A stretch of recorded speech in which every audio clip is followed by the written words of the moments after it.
कभी भारतीय जनता पार्टी के साथ मैं उसमें डिटेल में नहीं जाती। आप लोग के लिए कितनी चुनौतियां आती होंगी जब देखिए व्यक्ति व्यक्ति पर निर्भर करता है। उसके बाद आपने विकसित बिहार के लिए ये थिंकिंग कैसे आ गई आपके दिमाग में? देखिए अधिकारी तो बाद में बना, बचपन से ही एक मन में भावना थी कि लेकिन बड़ी बात यह है कि अब जो आपने चुनौती लिया है, मुझे लगता है ये इतना आसान नहीं है। क्योंकि देखिए जब भी मन में कभी ऐसा लगता है ना कि मैं कुछ हूँ, तो मैं ऊपर चला जाता हूँ, आसमान को देखता हूँ। उपनिषदों में बात कही गई है, तेन तक भुंजुथा, त्याग भाव से तू इसे बोल। बिहार को चाहिए कि हर व्यक्ति को हम रोजगार दे सके। हमारी जाति के कितने उम्मीदवार चुने गए, कितने मंत्री बने। लोग तो बिहार के सिस्टम से ही डरते, कई बिहारी इसीलिए पलायन करके दूसरे जगह दूसरे राज्यों में। और ये काम नॉर्मली आप देखेंगे कि पॉलिटिकल पार्टीज में इस तरह की बातें नहीं होंगी। एक वक्त था जब बिहार जाति में नहीं बल्कि क्या बिहार के सिस्टम से कई बार लोग हिम्मत ही नहीं करते। विकास जी, आपके जर्नी को देखे, आपने हमेशा हिम्मत करी, चाहे आपने नीतीश कुमार ने भी एक बयान दिया था, ये इतना विवाद बढ़ गया, पेपर लीक हो गए, बड़ा झटका लगा, ये क्या हुआ। ये फैक्ट भी है कि राजनीति से बहुत कुछ इम्पैक्ट होता है। आप बदल सकते जो हमारे विजन होते हैं, कि जो रास्ते से नहीं डरते हैं वो कहीं ना कहीं मंजिल तक जरूर पहुंचते हैं।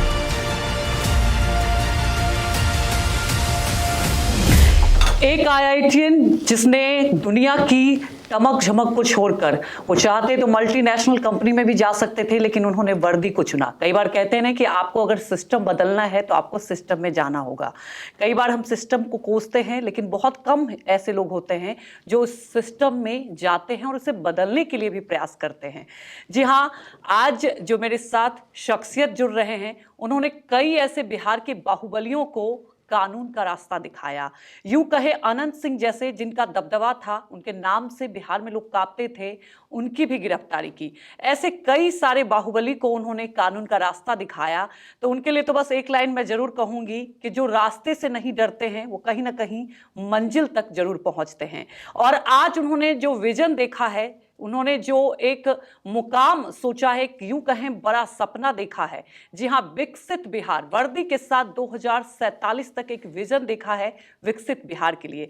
आज मैं उस शख्सियत का स्वागत करना चाहूंगी, आईपीएस विकास वैभव जी का। बहुत बहुत स्वागत है विकास वैभव जी। विकास वैभव जी, बहुत बार ऐसा होता है, कई लोग सपने देखते हैं, लेकिन मुझे पता है उस सपनों को पूरा करने में बहुत कठिनाइयां आती हैं। आप एक अधिकारी हैं, उसके बाद आपने विकसित बिहार के लिए ये थिंकिंग कैसे आ गई आपके दिमाग में? देखिए अधिकारी तो बाद में बना, बचपन से ही एक मन में भावना थी कि कैसे अपने जीवन में कुछ ऐसा करूं जिससे अब स्वयं पर भी लगे कि हाँ, जीवन में मैंने अपने उद्देश्य को सिद्ध किया है जी। और मुझे याद है 9th में था, अक्सर मैंने बताया कैसे भोपाल गए थे, बच्चों ने वहाँ बिहारी बोलकर चिढ़ाया था। तो जीवन का वो पहला झटका था ये कि बिहारी। टीज सर बहुत लोगों के मन में रहती है, जैसे बिहारी, मैं खुद बिहार से हूँ, तो ये टीज रहती है। तो मतलब एक शुरुआत यहीं से हुई थी? तो शुरुआत यहीं से हुई थी। बचपन में थे, पिताजी मेरे इंडियन ऑयल में रहे और गुवाहाटी रिफाइनरी, बरौनी रिफाइनरी और उसके बाद भोपाल। भोपाल में झटका लगा कि बिहारी शब्द अपमान का सूचक कैसे हो गया, और तभी से मन में भाव लगा कि कुछ क्या कर सकता हूँ, मैं क्या करूँ। और उस समय तो 9th में थे, अच्छे से पढ़ाई की, लेकिन इस बात को मन में जब उसने स्थापित होता गया तो मन में लगता गया कि आगे क्या, आगे क्या। आईआईटी पहुँचे थे, पेपर लीक हुए, फिर लगा कि बिहार से पेपर क्यों लीक हुए। आईआईटी पहुँचने के बाद बेगूसराय से हूँ, घर जाना मना हो गया था गर्मी की छुट्टी में। पिताजी बरौनी में पोस्टेड थे उस समय कि पकड़ के शादी होती है। अच्छा, और उस समय इस बात को उस वक्त ही डर था सर? और उस समय अरे बहुत, उस समय काफ़ी चलता था। उस समय पिताजी भी बड़े शरीफ, उनको लगा कि भाई ऐसा कुछ ना हो जाए तो वहीं रहो कैंपस में। और तब जो आईआईटी में थे, मन अकेला सोचता रहता कि क्या करूँ। और तब उपनिषद जब पढ़ने लगा, तब बिहार की उस प्राचीन दृष्टि को मैंने समझा और तब लगा कि उस काल में बिहार यदि अग्रणी था तो कारण उसकी सोच थी। और आज यदि बिहार को हम आगे ले जाना चाहते हैं तो देखना होगा उस सोच से हम कितने दूर चले गए, और कैसे उस सोच को, जिसका आधार कभी वेदांत रही, उपनिषद रहे, जिसमें व्यक्ति से व्यक्ति में कोई भेद नहीं था। जी बिल्कुल। जाति कुछ भी हो, लेकिन उस प्रकार का जातिवाद बिहार में रहा होता तो जो अपवाद हमने प्रस्तुत किए हम कर नहीं पाते। तो इस बात को लेकर मुझे लगा कि यदि स्वयं तक ज्ञान रहा और सोचते रहे, लिखते रहे, तो बहुत बड़ा परिवर्तन नहीं आएगा। बिहार जाना होगा, परिस्थितियाँ यदि कठिन है तो उसमें देखना होगा मैं क्या कर सकता हूँ। यदि कहीं और चले गए, लौट के आए और देखा कि चीज़ें नहीं बदली, तो मन तो कहेगा तुमने क्या किया। लेकिन एक बार जब समझ चुके हो कि बिहार का स्वत्व क्या है, बिहार क्यों अग्रणी था, और तुमने उसमें कुछ प्रयास नहीं किया कि लोग फिर से जगें, अपनी क्षमता को समझें और आगे बढ़ें, तो इसीलिए फिर तब मैंने निर्णय लिया। नौकरी मेरी जर्मनी में भी लगी थी, एक मल्टीनेशनल कंपनी में भी लगी, तो मन कहता था कि बिहार जाना चाहिए और कुछ योगदान करना चाहिए, तभी आईपीएस बने। और इसलिए आपने आईपीएस का रास्ता चुना कि ताकि आप बिहार ईश्वर की कृपा रही, आईपीएस भी बने और बिहार कैडर भी मिला। तो जी। जो एक स्वप्न बचपन से चल रहा था कुछ करना है, उसके लिए एक अब मंच मिल चुका था, माध्यम मिल चुका था। आईपीएस में जहाँ भी रहा हूँ, जिस डिस्ट्रिक्ट में रहा, रेंज में रहा, तो मेरा प्रयास रहा है कि जो भी व्यक्ति मुझसे मिलते हैं उसकी समस्या के यदि निराकरण कर सकूँ तो मैं निश्चित करने का प्रयास करता हूँ। और उद्देश्य ये रहता कि दिन में यदि मैंने किसी एक व्यक्ति के भी समस्या का निराकरण कर दिया, जिसका निराकरण सामान्य परिस्थितियों में नहीं होता, तो मेरा जीवन सार्थक। इसी ध्येय के साथ चलता रहा। अनेक कीर्तिमान स्थापित होते गए इस क्रम में। बगहा में, रोहतास में जो परिवर्तन लोग असंभव मानते थे, उनको मैंने संभव होते देखा है। और तभी एक नई दृष्टि आई कि और यदि यही बताए सर, आपने कई सारे परिवर्तन किए, जैसा कि मैंने जिक्र भी किया, मतलब अनंत सिंह जैसे बाहुबली को आपने गिरफ्तार किया, ऐसे कई सारे अगर किस्से मैं सुनाऊं। लेकिन बड़ी बात यह है कि अब जो आपने चुनौती लिया है, मुझे लगता है ये इतना आसान नहीं है, क्योंकि बिहार की बात की जाए, जहाँ तक समझ पाते हैं, जाति सर बहुत ज़्यादा जकड़ गई है लोगों के जहन में। तो क्या उस जाति से निकलकर जो विकसित बिहार का आप सपना देख रहे हैं, कि विज़न देख रहे हैं कि युवा स्टार्टअप की तरह आए, तो क्या लगता है कि इतना आसान हो पाएगा? देखिए, जब भी मन में कभी ऐसा लगता है ना कि मैं कुछ हूँ, तो मैं ऊपर चला जाता हूँ, आसमान को देखता हूँ। आसमान में जब देखता हूँ इतने तारे हैं, कितनी गैलेक्सीज होंगी, तो फिर लगता है हम कितने छोटे हैं, हमारा अस्तित्व कितना छोटा है। Exactly. और तब लगता है कि जो जीवन हमारा चल रहा है इसका कुछ अर्थ है ही नहीं। कितने लोग हमसे पहले आए, कितने लोग आगे आएंगे, और कहीं ना कहीं एक चक्र चल रहा है जिसमें आप आते हैं और आप चले जाते हैं। ये जो बीच का समय है, इसमें एक अवसर आपको मिलता है कि अपने उस अस्तित्व को आप सार्थक कर सको। तो यदि सही दिशा में आप चलते हो, तो इसमें स्वार्थ यदि कुछ रहा तो उस स्वार्थ भी आप लेकर क्या जाओगे। उपनिषदों में बात कही गई है, तेन तक तेन भुंजिथा, त्याग भाव से तू इसे भोग, ईसावास्यमिदं सर्वम यत्किंचम जगत्याम जगत। मतलब पूरे विश्व में ईश्वर के अतिरिक्त तो कुछ है ही नहीं। और ये भाव जो मन में आती है, जो आप ऊपर देखते हैं, आपको लगता है वास्तव में इतने बृहद संसार में हम बहुत तुच्छ प्राणी हैं, और यदि हम कुछ कर सकते हैं तो कुछ सकारात्मक करेंगे तो मन में एक संतुष्टि मिलेगी, और इससे बड़ा कुछ नहीं हो सकता। और यही भाव जो आता है मन में, और बिहार को जब देखता हूँ तो बिहार में देखता हूँ ये भाव हमारे प्राचीन पूर्वजों के मन में बहुत पहले आ चुका था। और इसलिए हम देखते हैं जो समाज के अनेक द्वेष थे, उससे हम ऊपर उठने लगे। जातियाँ थी, लेकिन ऐसा जातिवाद रहता तो मगध में नंद वंश का उदय तो होता ही नहीं, सबसे निम्न वर्ग से लोग आते थे। बिल्कुल। उस समय के पूर्वजों की दृष्टि बताती है, जिसमें व्यक्ति की जाति महत्वपूर्ण नहीं थी। इसीलिए आचार्य चाणक्य को भी आप देखेंगे तो सामान्य परिस्थितियों में कोई आचार्य देखेगा कि राजा किसको होना चाहिए, सोचेगा कोई क्षत्रिय वर्ग का व्यक्ति होना चाहिए। लेकिन बिहार में ऐसी परंपरा विकसित हो चुकी थी कि आचार्य चाणक्य ने भी चंद्रगुप्त की जाति नहीं देखी, सामर्थ्य को देखा। और यही कारण था कि वैशाली स्थापित हुई, जहाँ जाति की प्रमुखता उस रूप में नहीं थी। 7,707 गणराजा चुने जाते थे बिना किसी उस आधार पे, और बिना किसी विवाद के प्रतिवर्ष अपने गणाधिपति का चयन करते थे। ये बताता है कि हमारे पूर्वज कैसे थे, और कैसे जो आज द्वेष हम देखते हैं उससे ऊपर उठकर जब चल रहे थे, तो हम अफगानिस्तान के पार तक साम्राज्य बना, विश्वविद्यालयों को निर्माण कर सके थे, नालंदा में, विक्रमशिला में, जब ऑक्सफोर्ड और कैम्ब्रिज की कल्पना नहीं थी। तो क्षमता हमें तब इसलिए रही। आपने उस बिहार को जाना, और आपको इसलिए उम्मीद है कि फिर कहीं ना कहीं बिहार के अंदर वो इसलिए मैं उस तत्व को देखता हूँ कि बिहार के हर व्यक्ति में विद्यमान है। वैसे दार्शनिक के वंशज हम आज भी हैं, और आज यदि हम नए सृजन के सोच के साथ कुछ नए अपवाद प्रस्तुत करने की तत्परता के साथ प्रयास करेंगे, तो निश्चित है कि आज के विश्व में भी ऐसे कीर्तिमान हम गढ़ेंगे, जिसके लिए पूरा विश्व हमारी ओर देखेगा, गौरवान्वित होगा और कहेगा नमस्ते बिहार। और इसीलिए जब हम लड़ते हुए लोगों को देखते हैं तो मन कहता है क्यों संघर्ष करते हो। जैसे अब इलेक्शन आते हैं, इलेक्शन हाल में भी हुए थे, तो अपने यूथ को जब मैं देखता हूँ बात करते हुए कि कितने सीट हमारी जाति को मिले, कितने लोग हमारी जाति के मंत्री बने, इस पर विवाद होता है, तो मुझे लगता है क्या कर रहे हो, इससे क्या लाभ मिलेगा। बिहार को चाहिए कि हर व्यक्ति को हम रोजगार दे सकें, हर व्यक्ति को हम शिक्षित कर सकें, तभी तो 2047 तक ऐसा विकसित बिहार बनेगा जिसमें शिक्षा के लिए, रोजगार के लिए, स्वास्थ्य के लिए किसी व्यक्ति को बाहर जाने की आवश्यकता नहीं हो। लेकिन यदि हमारी दृष्टि ये होगी कि हमारी जाति के कितने उम्मीदवार चुने गए, कितने मंत्री बने, तो इससे बिहार को क्या लाभ होने वाला। हमारी दृष्टि तो ये होनी चाहिए कि हर जाति, हर संप्रदाय के हर व्यक्ति को हम शिक्षित कर सकें, स्किल्ड कर सकें, ताकि स्वरोजगार की ओर बढ़ सके। यदि स्टार्टअप लगाना चाहे तो उसको सफलता मिले, ऐसा इकोसिस्टम हमको बनाना होगा। स्टार्टअप की बात कर रहे हैं, आप लगातार इस काम को इंस्पायर बिहार के तहत स्टार्टअप की बात करते हैं, कई बार मैंने सुना है। लेकिन बिहार में जितने भी उद्योगपति का यही कहना होता है, कानून व्यवस्था सर एक बहुत, वहाँ के सिस्टम बहुत बड़ा लैक आता है। आप एक ब्यूरोक्रेट्स हैं, तो मुझे लगता है आप आसानी से बता पाएंगे, क्योंकि अगर वहाँ स्टार्टअप करना है, कुछ करना है, लेकिन लोग तो बिहार के सिस्टम से ही डरते हैं। कई बिहारी इसीलिए पलायन करके दूसरे जगह, दूसरे राज्यों में आप देख सकते हैं कि स्टार्टअप कर रहे हैं। ये कैसे ब्रेकेज होगी, ये भरोसा कैसे आएगा सर? देखिए, चीज़ें बदल रही हैं। जो चीज़ें आज से 20 साल पहले रहेंगी, आज जो चीज़ें हैं बहुत परिवर्तन है। स्टार्टअप्स के लिए एक अनुकूल वातावरण निर्मित करने का हर स्तर से प्रयास किया जा रहा है। सरकार की भी नीति स्टार्टअप्स को प्रमोट करने में काफ़ी सहायक, ऐसा मैं कहना चाहूँगा। और अनेक स्टार्टअप्स, लेट्स इंस्पायर बिहार इस अभियान के साथ हमारे साथ लगभग 350 स्टार्टअप जुड़े हैं और आगे बिहार में स्थापित होकर कार्य भी कर रहे हैं। अच्छा, वो जुड़ चुके हैं और कार्य कर रहे हैं। और हमारा लक्ष्य है कि 28 तक कम से कम 5 स्टार्टअप ऐसे हर जिले में लग जाएं जिसमें 100 लोगों को रोजगार मिलता हो। उद्देश्य यही है कि उससे एक बड़ी क्रांति आएगी, लोग स्टार्टअप्स की ओर बढ़ेंगे और लॉ एंड ऑर्डर की जो समस्या पहले थी उस रूप में आज नहीं है। निश्चित है कि छोटी चिटपुट समस्याएं तो हमेशा रहती हैं किसी भी, आप नोएडा में हम लोग बैठे हैं, लेकिन सर एक माइंडसेट वाली बात है, परसेप्शन की बात है। परसेप्शन की बात है। परसेप्शन में यही अपने स्तर से मैं ये कहना चाहूँगा कि इस परसेप्शन को आप भूल जाइए। बिहार आपका स्वागत के लिए तत्पर है और यदि आप स्टार्टअप लगाना चाहते हैं, आप इस प्रकार का उद्योग लगाना चाहते हैं, तो आप पाएंगे कि जो समस्या आप सोच रहे हैं वैसी समस्या है नहीं। और निश्चित है कहीं ना कहीं हर क्षेत्र में कुछ कमी होती है। तो इस परसेप्शन के कारण लोग बिहार नहीं जाते, ऐसा मैं कहूँगा कि परसेप्शन बहुत लंबे समय से चल रहा है। आज चीज़ें बदल रही हैं, बदल चुकी हैं और आने वाले समय बिहार का ही होगा, ऐसा मैं मानता हूँ। तो आज जिस रूप में यूथ को मैं देख रहा हूँ स्टार्टअप्स की ओर बढ़ने की उनकी मंशा है, तो निश्चित बताता है कि आने वाले समय में बिहार में बड़ी संख्या, और यही हम लोग चाह भी रहे हैं लेट्स इंस्पायर के कैंपेन में, कि पूरे हर जिले में लाखों की संख्या में स्टार्टअप्स लगे। और बिहार में यदि हर व्यक्ति को हमको रोजगार देना है तो इसके अलावा दूसरा कोई उपाय नहीं है।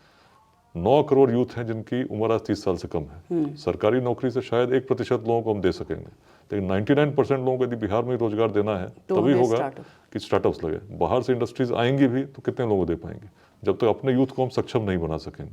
और ये काम नॉर्मली आप देखेंगे कि पॉलिटिकल पार्टीज में इस तरह की बातें नहीं होंगी, लेकिन सामाजिक स्तर पर हम निश्चित रूप से अपने यूथ को बता सकते हैं कि ये नहीं करोगे, क्योंकि निराशावादी बातें कोई नहीं करता। मैं तो निराशावादी बातें तब करता हूं जब कहता हूं कि अगर नहीं करोगे तो बिहार नहीं बदलेगा। लेकिन यदि हम वास्तव में चाहते हैं तो स्टार्टअप्स की ओर बढ़ना होगा और एक इकोसिस्टम को भी निर्मित करना होगा। समाज के हर वर्ग को, चाहे किसी जाति का हो, किसी संप्रदाय का हो, बिहार में हो, बिहार के बाहर हो, विदेश में हो, उसको भी इसमें सहयोग करना होगा। बिल्कुल। और मतलब आपने एक सर बहुत, मैं कह सकती हूँ कि अच्छी सोच कि लेट इंस्पायर बिहार के तहत सर, लेकिन आप एक अधिकारी भी हैं, आपकी बहुत सारी जिम्मेदारियां भी, और लगातार आप अपने काम को लेकर चर्चा में रहते हैं। कई आपने NIA तक भी आपने खुद मतलब गए और वहाँ पर भी आपने जो कह सकते हैं कि जो पूरे देश के लिए 26/11 जो हमला हुआ था उस वक्त आपने कई ऐसी गिरफ्तारियां करी। तो चैलेंजेज आपने लगातार देखे हैं। तो सर लेट्स इंस्पायर बिहार आप इसके साथ कर रहे हैं, तो कितनी चुनौतियां हैं सर इसके लिए? देखिए, जब चीज़ें चुनौतीपूर्ण हो ना तब करने का मजा आता है। आसान काम करने में क्या मजा है, वो तो सभी करते हैं। जब IIT की परीक्षा दे रहे तो परीक्षा कठिन थी। आपने शुरू से ही मतलब मुझे लगता है आपको चैलेंज लेना बहुत पसंद है। तो IIT की परीक्षा दी, फिर IIT में निकला तो चलो यहाँ तक आए। बिहार की स्थिति ऐसी है, अपनी नौकरी करके आराम से सभी बैचमेट जा ही रहे हैं। बिल्कुल, एक मल्टीनेशनल कंपनी में एक अच्छे से रहते हैं, बढ़िया। हम भी BMW में घूम रहे होते। और कल मैं मित्र के साथ गया था घूमने, मेरे IIT के बैचमेट थे, BMW लोग चला रहे थे। वही मैं सोच रहा था कि अगर ये रास्ता भी मैं ले सकता था, लेकिन मैंने दूसरा रास्ता चुना। मैंने संघर्ष का रास्ता चुना, क्योंकि मन में इच्छा था कि अपने जीवन काल में बिहार में एक बड़ा परिवर्तन देखूं। ईश्वर ने मंच दिया, IPS में आए, बिहार कैडर मिला और यात्रा चल रही है। जिस लक्ष्य को लेकर मैं चल रहा हूँ कि बिहार में ऐसी जागृति आ जाए, हर गाँव के हर जन में इस प्रकार का भाव आ जाए कि पहले का बिहार अग्रणी था, चूंकि हमारे पूर्वजों की सोच ऐसी थी। अपने जीवन काल में बिहार को स्थापित करना है तो हमें थोड़ा सा अंशदान देना होगा और सोच बदलनी होगी। और इस प्रक्रिया में आज लाखों लोग जुड़ चुके हैं। हर जिले में लाखों की संख्या में लोग आज लेट्स इंस्पायर बिहार के साथ भावनात्मक रूप से तो जुड़े ही हैं। 1.5 लाख वॉलंटियर्स हैं जो योगदान कर रहे हैं सीधे रूप में। अच्छा, 1.5 लाख वॉलंटियर्स हैं जो जिन्होंने लिया है कि हम इस अभियान को आगे लेकर चलेंगे। सर तो वो मतलब खुद से जुड़े हैं, मतलब वो क्या उनको आपने, या तो मतलब यूं कहे कि कुछ उन्हें प्रलोभन है, या कि बिहार को आगे बढ़ाने के लिए जुड़े? अगर होता तो इतने लोग नहीं जुड़ते। सीधा उद्देश्य हर व्यक्ति के हृदय के मन की बात है। जैसे पगहा में जब परिवर्तन हुआ था तो प्रलोभन थोड़ी था, किसी डकैत को उनको प्रलोभन थोड़ी दिया। हमने तो उस भूमि की बात की कि चंपारण परिवर्तन की भूमि रही है। लोग कहते थे कि महर्षि वाल्मीकि के समय से अपराध चल रहा है। इस मनोदशा को हम लोगों ने बदलने का प्रयास किया कि रत्नाकर यदि रत्नाकर ही रहे होते तो विश्व किस वाल्मीकि को जानता। तो अनेक अन्य प्रयास भी, लेकिन मुख्य प्रयास जो कारगर रहा, मन से मन की बात, संवाद के साथ लोगों से जुड़ना। उसी प्रकार रोहतास में भी आदिवासियों के साथ जब संवाद हुआ और उनके पूर्वजों की गरिमा को हम लोगों ने स्मरण किया, एक एक व्यक्ति को उसके बारे में बताया, लोगों के मन में भी ये भाव जगा कि हमारा क्षेत्र कभी बहुत अग्रणी था। कभी पूर्वी भारत की राजधानी रोहतास हुआ करती थी, हमारा उद्गम स्थल रहा, हमारे पूर्वज ऐसे थे, तो आज क्यों ऐसा संघर्ष है। और ये भाव जो हर गांव में लगा, टूरिस्ट गाइड बनने की ट्रेनिंग हम लोगों ने आदिवासी युवकों को दी, चीज़ें बदल गई। जो बातें गोलियों से नहीं हो सकती थी, बोली से बदल गई। तो सिंपल सी बात है कि उसी रूप में बिहार को जब आज मैं देखता हूँ, तो एक सोए हुए सिंह के रूप में देखता हूँ, सोया हुआ है, सुसुप्त है, संघर्ष में उलझा हुआ, आगे देखता है उसको लगता है कुछ होगा नहीं। हाँ, लेकिन थोड़ी सी जागृति यदि आ जाए, थोड़ा सा प्रयास हमने करने, तो हर व्यक्ति चाहता तो आगे जाना, लेकिन जब देखता है आसपास इतने लोग बैठे हैं। देखिए समाज में दो तरह के लोग होते हैं, एक होते हैं सकारात्मक, एक होते हैं नकारात्मक। अधिकांश संख्या सकारात्मक लोगों की है, लेकिन सकारात्मक लोग निष्क्रिय रहते हैं, अच्छा, पैसिव रहते हैं। बिल्कुल। और जो नकारात्मक लोग होते हैं वो हल्ला ज्यादा करते हैं, सक्रिय रहेंगे, तो कुछ आप अच्छा करोगे तो उस पर टीका टिप्पणी भी करेंगे, आपको रोकने का प्रयास करेंगे। लेकिन जब सकारात्मक पक्ष जो समाज का है जग जाता है, तो अब देखते हैं नकारात्मकता अपने आप नष्ट हो जाती है। यही चीज़ मैंने बगहा में भी देखा, अपराध नष्ट हो गया, रोहतास में देखा, उग्रवाद नष्ट हो गया अपने आप समाज के जागने से। और आज बिहार में वही देख पा रहा हूँ कि आज भारत मंडपम में जो कार्यक्रम हुआ, हर जाति हर संप्रदाय के लोग थे, लेकिन कोई किसी व्यक्ति अपनी जाति और संप्रदाय का प्रतिनिधित्व नहीं कर रहा था। हर व्यक्ति केवल बिहारी था। हाँ। आमतौर पर जब बिहारी मिलते हैं, लोग मिलते हैं, तो लोग अपनी जाति के हो जाते हैं, अपने संप्रदाय के हो जाते हैं। लेकिन जिस अभियान में हम लोगों को जोड़ रहे हैं, इससे परे उठकर लोग बिहार के लिए सोच रहे हैं, बिहार के लिए बढ़ रहे हैं, और यही से एक शुभ संकेत है बिहार के भविष्य के लिए। आज संख्या लाखों में होगी। हमारा प्रयास है कि आज 14 करोड़ जो बिहार की जनसंख्या है, हर व्यक्ति तक इस अभियान के संदेश को ले जाए, जो मेरा नहीं है, अपने ही पूर्वजों की दृष्टि है, उसी को हम बता रहे हैं। मतलब हम हर बिहारी पहचाने अपने आप को कि एक वक्त था जब बिहार जाति में नहीं बल्कि कहीं ना कहीं तो 2047 तक विकसित भारत की जो कल्पना हम कर रहे हैं, यदि बिहार जो भारत का एक अत्यंत पिछड़ा क्षेत्र है, यदि अपनी भूमिका ना निभा सके तो भारत कैसे विकसित होगा। यदि तब भी पलायन बिहार से चलता रहा तो हम और सर ये तो देश में कहा ही जाता है कि अब अगर बिहार का विकास होगा तभी देश का भी विकास होगा, और इसमें कोई संशय नहीं है। विकास जी, आपने कहा कि आपने हमेशा चैलेंज को चुना और आपकी जर्नी को देखे तो हर वक्त हमने ये देखा है, और आपने कई बिहार के युवाओं को इंस्पायर किया। हमने देखा है कि सर युवा वहाँ जाना चाहते हैं ब्यूरोक्रेट्स में, लेकिन वही होता है ना कि चैलेंजेस, जैसे आपने कहा कि कई बार वो निष्क्रिय चीज़ें इतनी हावी हो जाती है कि वो मोटिवेशन नहीं मिलता। अब आपने लेट इंस्पायर बिहार के तहत ये सोचा है जी। राजा भर्तृहरि उन्होंने जब सन्यासी बने, उन्होंने एक बात कही थी, काम शुरू करते नहीं भय से नीचे लोग। समाज में अधिकांश लोग कोई काम शुरू ही नहीं करेंगे। जैसे बिहार बदलने की बात आप करेंगे तो अधिकांश लोग तो यही बोलेंगे बदलेगा ही नहीं, इतना घोर जातिवाद है, इतना पिछड़ापन है, बहुत सारी समस्याएं आपको गिना देंगे। मध्यम त्यजते बीच में देख विषम संयोग। जैसे IIT की भी तैयारी मैंने शुरू की थी, बहुत लोगों ने साथ में की, जब लगा कठिन है बहुत लोगों ने छोड़ दिया। बिहार बदलने की भी जिस यज्ञ में मैंने प्रारंभ किया, कुछ समय के बाद इतनी चुनौतियां लगी, लोग संघर्ष कर रहे हैं, लोग आप पर टीका टिप्पणी कर रहे हैं, आप छोड़ देते। लेकिन मध्यम त्यजते बीच में देख विषम संयोग, क्या बनना ही आपको तय करना है। ईश्वर ने ऊर्जा आपको पूरी दी है। तो राजा भर्तृहरि ने कहा था, उत्तम वे लोग जो हर दुर्गम पथ झेल, दृढ़ता से बढ़ते सतत बाधाओं को ठेल।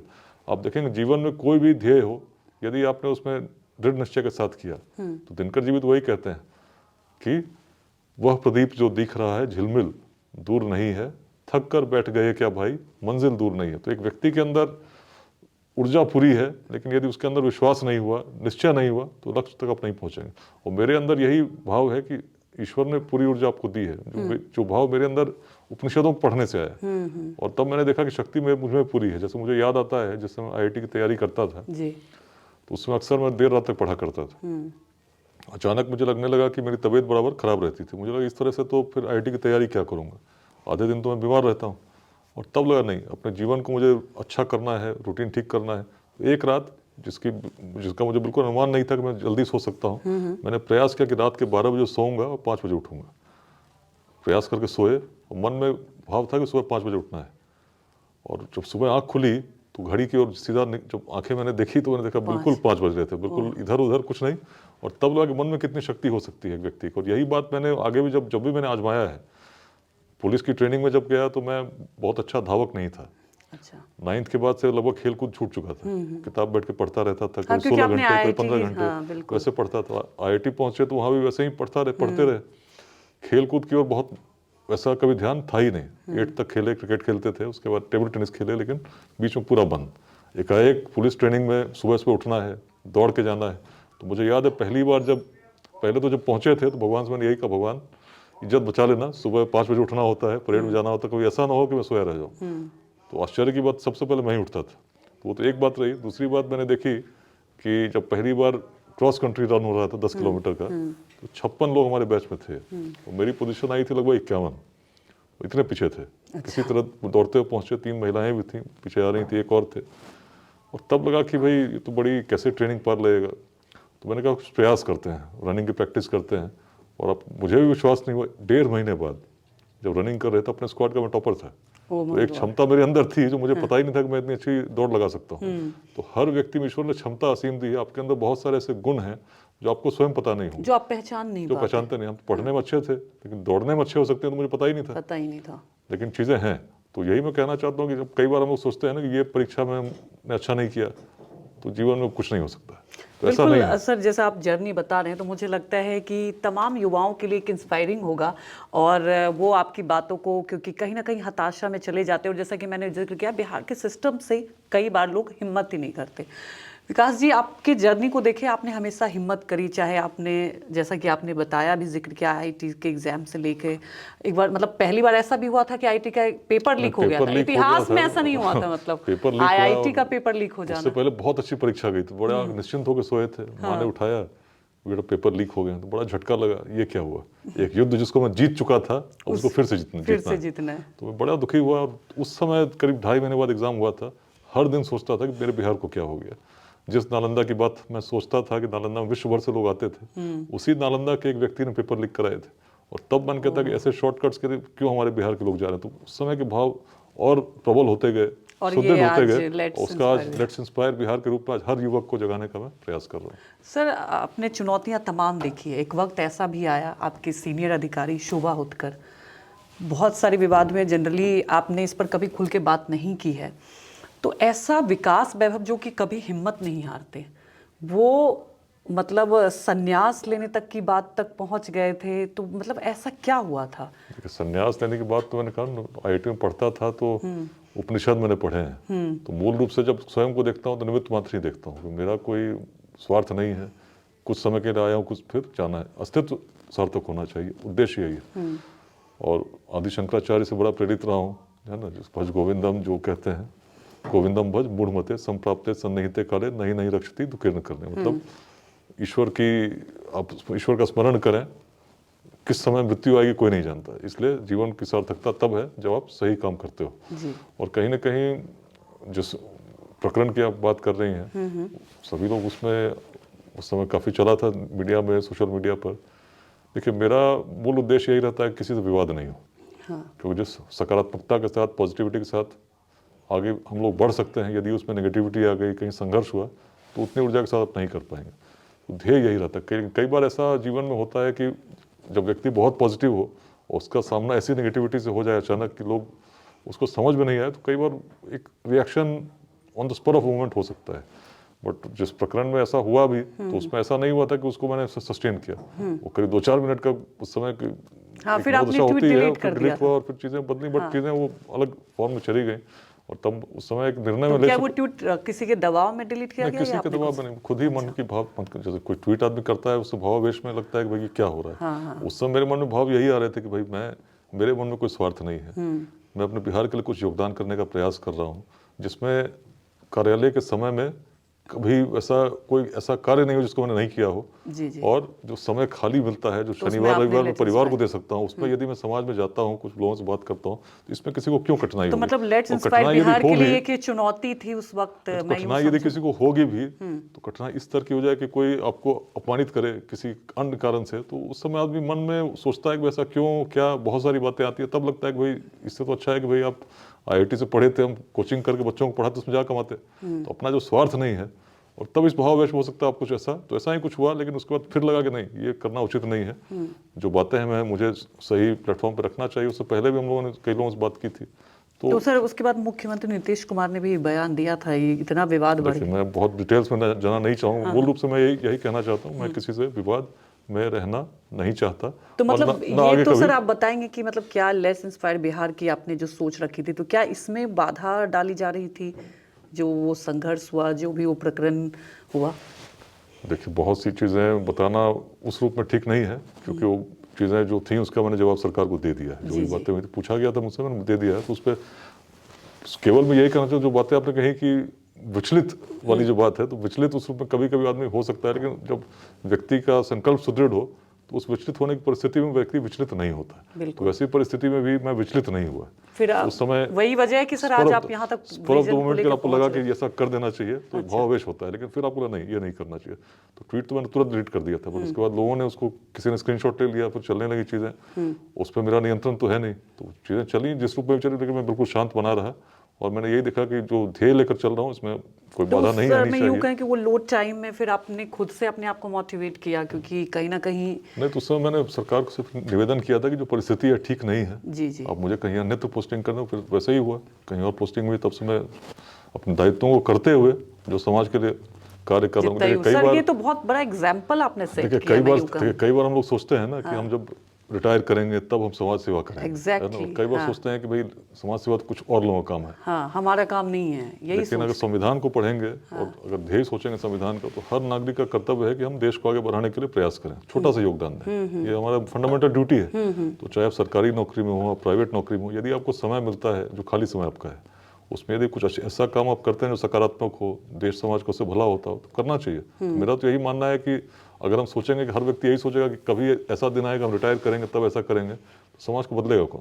किसी को तो सामने आना होगा, वो भी तब यदि आप सरकारी नौकरी में अपने दायित्वों को करते हुए जो खाली समय आपको मिलता है उसमें और इसके लिए सर मुझे लगता है ये ज़्यादा इंस्पायर भी करेगा बहुत सारे युवाओं को, बहुत सारे लोगों को। मुझे तो यही दिखता है सफलता अभियान की, उस समय जो परिस्थिति थी, आज जो परिस्थिति है, तब से लाखों लोग और जुड़े इस अभियान के साथ। आज तो हर गांव में, हर पंचायत में लोग जुड़े हुए हैं। तो चीज़ें बढ़ती हैं और लोग जानते हैं सही क्या है, गलत क्या है। इसको आपको बताने की आवश्यकता नहीं। यदि आप ईमानदार हैं, निस्वार्थ हैं, तो लोग धीरे धीरे समझ जाते हैं कि व्यक्ति का स्वार्थ इसमें नहीं है, व्यक्ति कुछ बड़ा करना चाह रहा है। और बिहार ने जब भी बिहार या पूरे राष्ट्र में ऐसा कोई व्यक्ति जगह है, यदि अखंड भारत का साम्राज्य स्थापित हो सका, तो उसमें आचार्य चाणक्य का क्या स्वार्थ था?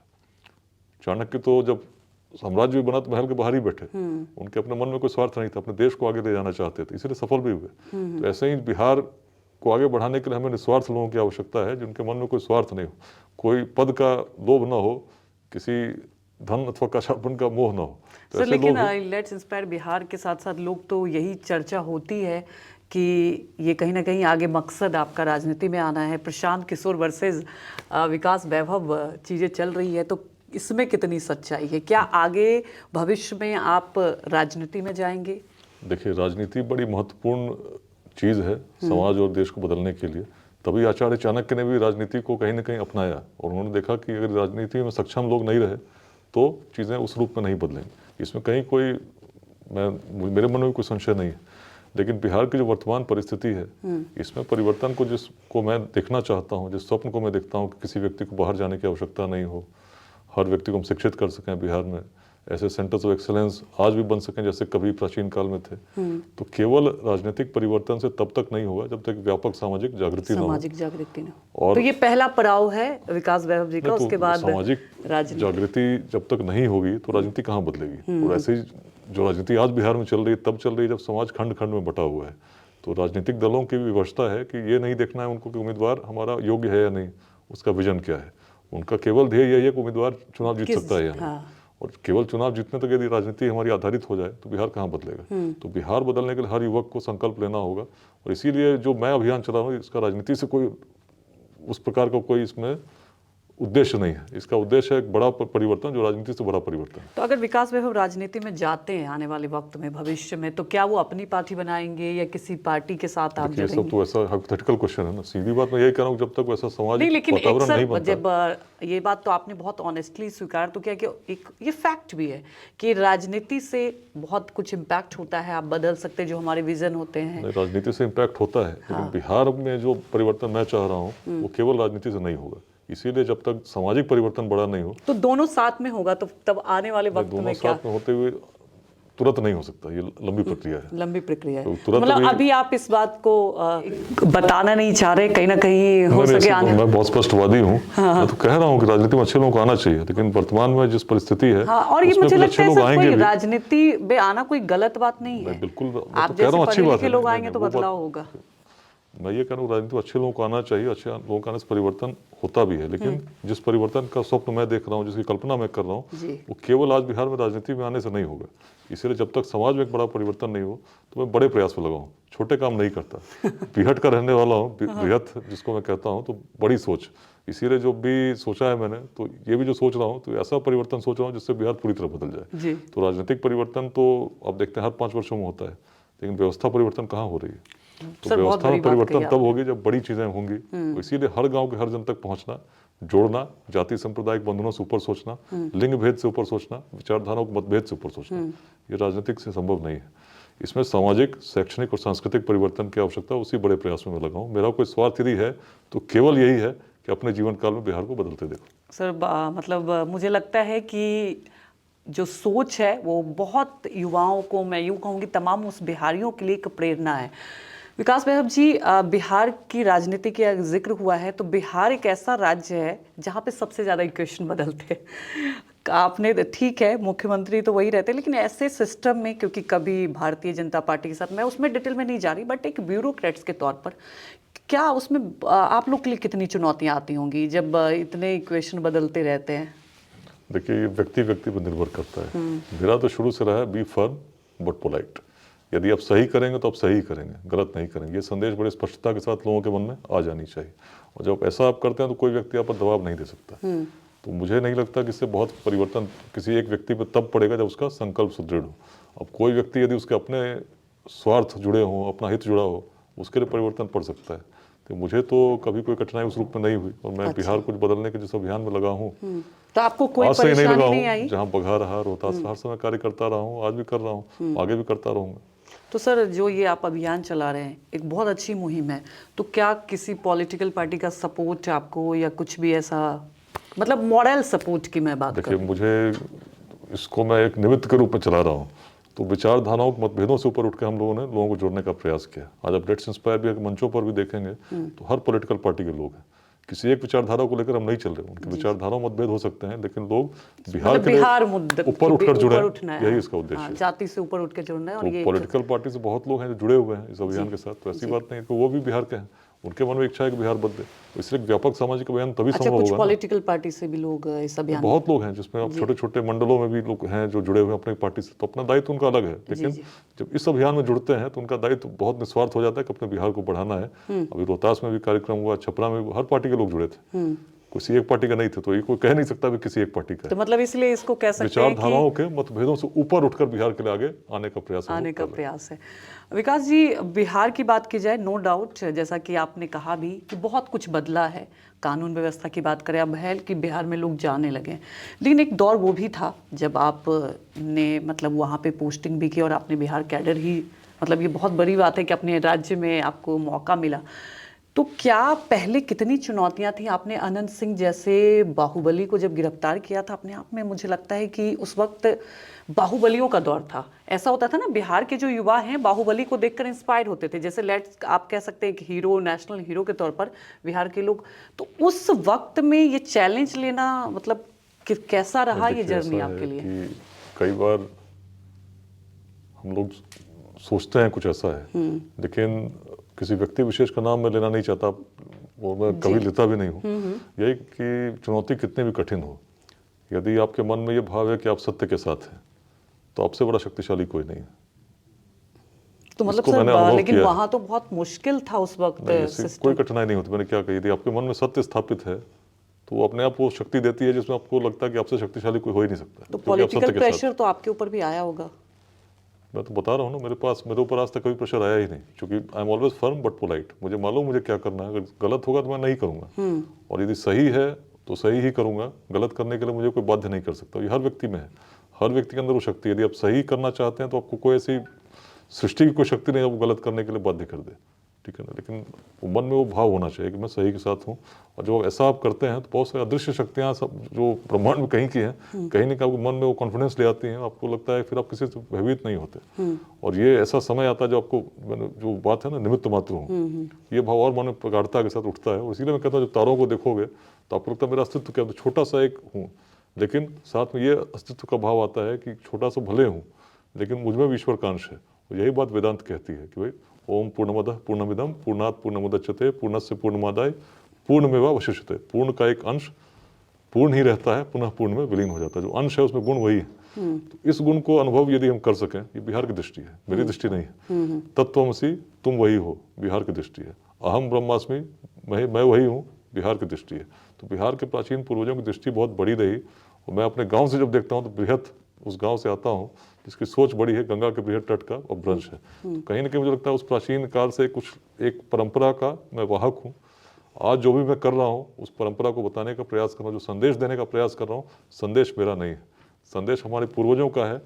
कहीं ना कहीं निमित्त मुझे उस रूप में बनना पड़ा, लेकिन उद्देश्य है कि बिहार अपने जीवन काल में तो परिवर्तित आपने 2047 तक का ये विजन देखा है, तो आने वाले वक्त में इसमें क्या आप कितने लोगों को जोड़ेंगे? क्या लगता है कि जो स्टार्टअप की बात की आपने और ख़ास तौर पर लेस इंस्पायर्ड बिहार, तो क्या आपको लगता है कि वाकई ये सफल होगा? देखिए, मैं इसमें चाहता हूँ कि हर पंचायत में लेट्स इंस्पायर बिहार के चैप्टर्स बनकर काम करें।